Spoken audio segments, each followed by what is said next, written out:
how's it going? This is going to be the last update of the flatfish hair, okay? And this is for clipping down worms below a circle hook. I'll put a clip of me doing that in here.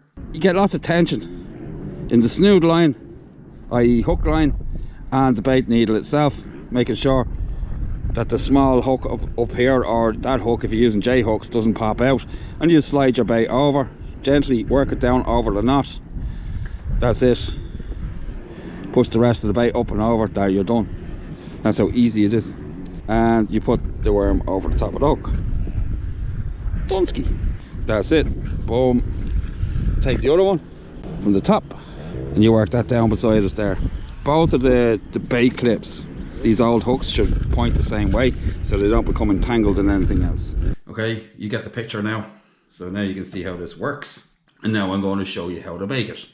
And I'm going to run through everything for everybody, so everybody can make this without any trouble at all. The hook I use, the size of the hair clip, for the want of a better name, everything. So I'm going to do a detailed description of this so everybody can fish like this without any troubles at all, knowing that it will work 100%. I don't think I can perfect the design any more than this. It's come as far as it can, so this is going to be the last update of the flatfish hair. So first of all, I'm going to run you through the tools and the equipment you're going to need to make it. Okay, yes, nice. So this is what you need to make the hairs. Yes, round nose pliers, pair of clips, boop, boop, pair of scissors, some hooks, some super glue, and some braid. That's it. The most important part of the whole deal, the hook, right? That's it there. I find these work best. They're soft, you can bend them. They don't break very often. They do sometimes, but not very often. We get right to it. I'm going to show you everything, right? So first of all, we're going to start with bending the hook. And it's not really that difficult. The important thing about this is the size of the hair clip on the end. And I'm going to measure it afterwards with a micrometer so everybody will know what the story is and what the specs are for these flatfish hairs. Okay, you see? Yes. Now, you take a hook. Yes, right. So the whole thing about this is getting the right size for the hair. And I'm going to use this graduation here, right? And I'm going to measure that for you. That will determine the inside gape of the flatfish hair, meaning this bit here. Okay, yes. So I got my micrometer. This is so you can replicate the results. Just lock it off.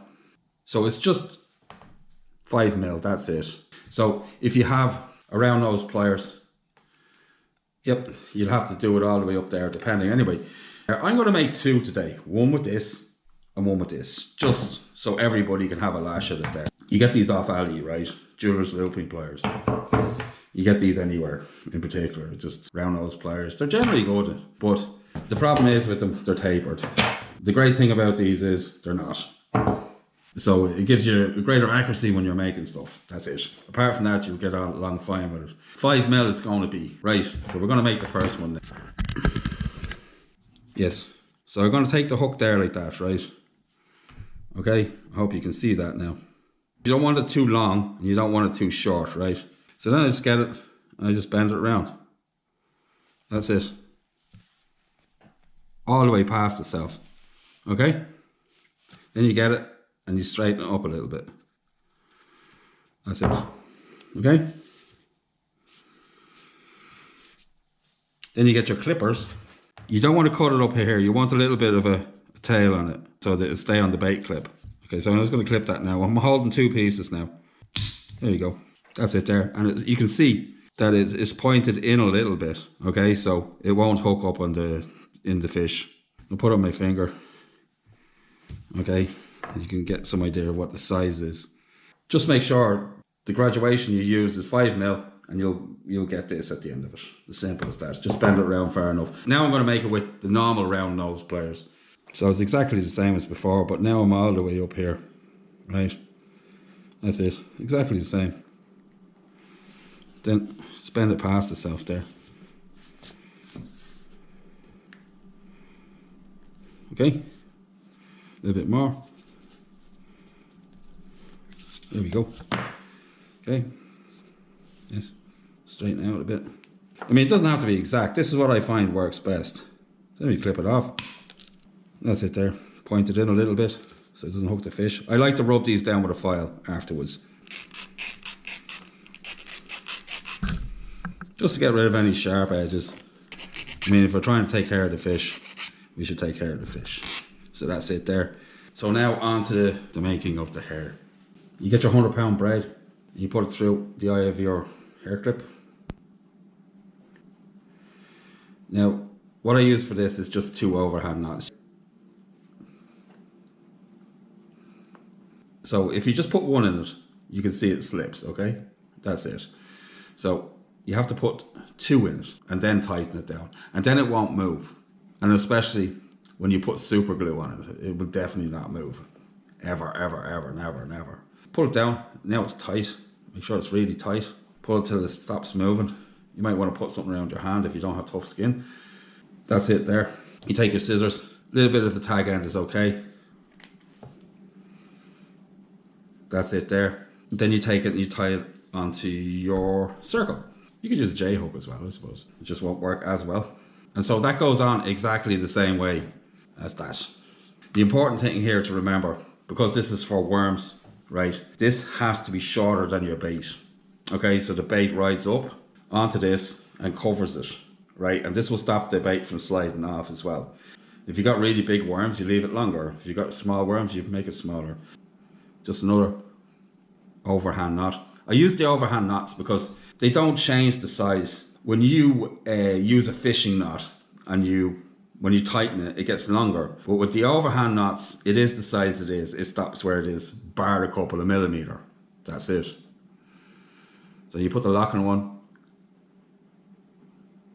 in behind it, pull that down, and just tighten it the rest of the way with a hook or whatever you got. Just tighten that down. There you go. Just so you make sure it's not going to slip. They have come undone when I was casting in the past before I started using super glue, but not since then. It's necessary to use 100-pound when you're casting, okay? Don't forget. So then you take your super glue, you put a little dab on the knot. That's it, and one on the other knot, that's it.